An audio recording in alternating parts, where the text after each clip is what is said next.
안녕하십니까. 남윤국 변호사입니다. 오늘은 형사 합의서 작성 요령에 대해서 좀 설명을 드리겠습니다. 형사 합의서를 작성하는 경우가 많으실 텐데요.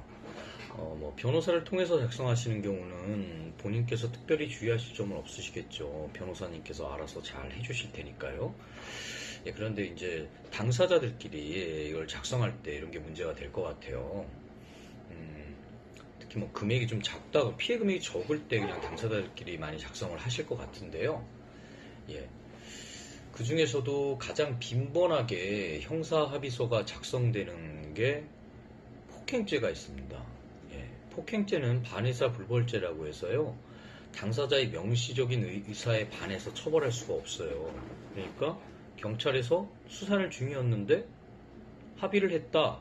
그래서 피해자가 처벌을 원하지 않는다. 이렇게 합의서가 들어가면 더 이상 수사를 해봐야 의미가 없는 거죠. 처벌할 수가 없으니까요. 그래서 그럼 이제 공소권 없음 이렇게 처분이 나오게 됩니다. 최종 처분이요. 그리고 대표적인 게 또 교통사고가 있죠. 교통사고는 그런데 교통사고 처리 특례법상에서 업무상 과실치상이나 중과실치상 이런 경우에는 보험, 우리 자동차 보험 드시는 거예요. 종합보험이나 이런 거 가입돼 있으시면 처벌할 수가 없어요. 왜냐면 보험사에서 이제 합의를 할 거니까요. 마찬가지죠. 업무상 과실치상이 아니래도 일반 과실치상, 잘못해서 사람을 다치게 했을 때 예전에 그런 사건이 하나 있었는데 술에 취하셔가지고 지하철 계단을 내려오시다가 이렇게 발을 좀 잘못 디디신 거예요.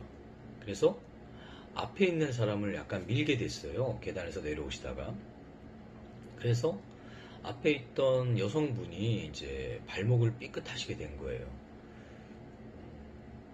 넘어진 거는 고의는 아니었잖아요. 이런 경우에. 그게 과실이죠. 그리고 발목을 삐끗해가지고 2주든 4주든 몇 주간의 이제 치료를 요하는 그런 상처가 났으니까 이게 치상이 되는 겁니다. 그래서 과실로 상해에 이르렀다. 이게 과실치상이거든요.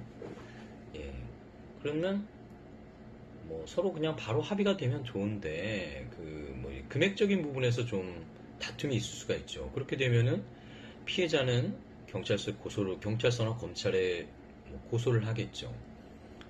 그러면은 이제 가해자분은 합의를 하시는 게 좋죠. 사실 보통 그런 경우에 그렇게 피해금이 크지 않기 때문에 이걸 변호사를 선임해가지고 나중에 재판을 하고 이런 것도 우습잖아요. 이런 경우에도 이제 당사자 사이에 합의서가 필요한 거예요. 금액이 조금 보통 큰 경우들이 많은 게 이제 사실은 반의사 불벌죄가 아닌 경우에 또 형사 합의를 하는 경우가 많아요.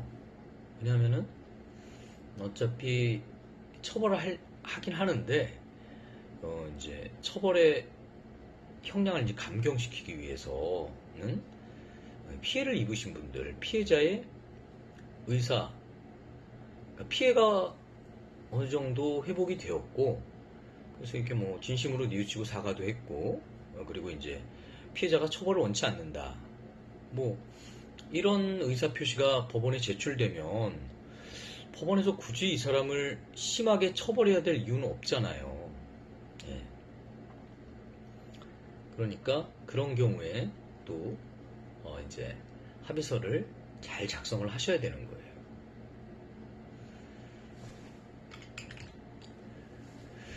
그러면 합의서 작성 요령이 뭐냐? 일단 첫 번째는 당사자들이 누구인지가 반드시 표시가 돼야 되겠죠? 그리고 다음으로 어떤 일에 대해서 합의하느냐, 이 합의를 하는 내용이 특정이 돼야 될 거예요. 2018년 11월 13일 오후 7시 교대역 사거리에서 가해자가 피해자에게 자동차로 부딪힌 사건이라든가 이런 식으로 특정이 돼야 되고, 아니면 폭행 사건 같은 경우는 2018년 11월 13일 교대역 사거리 즈음에 위치한 대림서초 리시온 주상복합 건물 앞에서 가해자가 피해자의 멱살을 잡고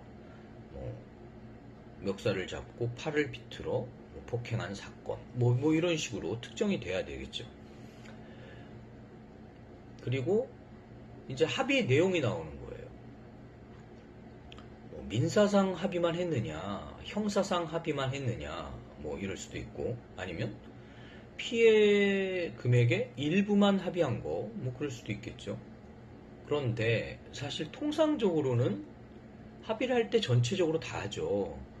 민형사상 이의를 제기하지 않는다 라고 보통 이제 문구가 들어가게 되는데, 아니면 이제 예시를 들어가지고 민사상 손해배상 책임, 아니면 일실이익, 그리고 치료비, 이렇게 해가지고 내용을 특정한 다음에 그 외에 모든 민사적 책임, 그리고 형사적 합의, 이렇게 들어가시면 되겠고요.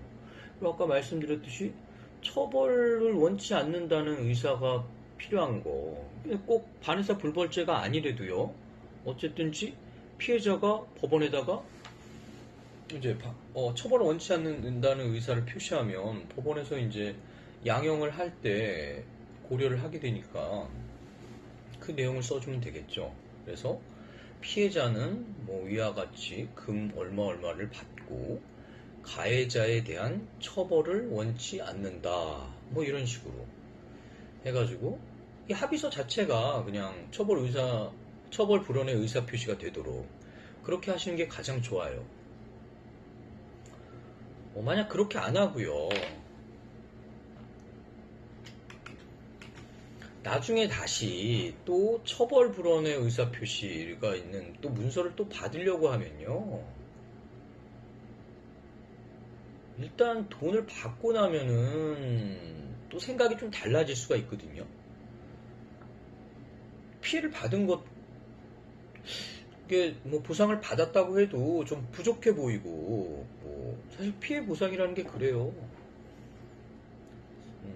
우리가 생각하는 그러니까 법조인들이 생각하는 것 이상으로 어쨌든 자기 주관적인 자기 사건에 있어서는 굉장히 이렇게 피해가 크다고 생각들을 하시니까 얼마를 받아도 좀 부족하게 느껴질 수가 있거든요. 그러니까 나중에 처벌 불원 의사 표시를 해주겠다고 합의서에 만약에 떴더라도 막상 달라고 하면 자꾸 미루고 안 주는 수가 있어요. 왜 그러겠어요. 가해자를 좀 힘들게 하려는 의도도 있으실 수가 있고요. 그리고 아니면 추가적인 보상을 더 받아야겠다 이런 생각에서 그러실 수도 있어요. 네. 그러니까 꼭 합의서를 작성할 때 그 의사표시가 포함되게 하시는 게 중요합니다. 예. 폭행 사건도 마찬가지고, 예.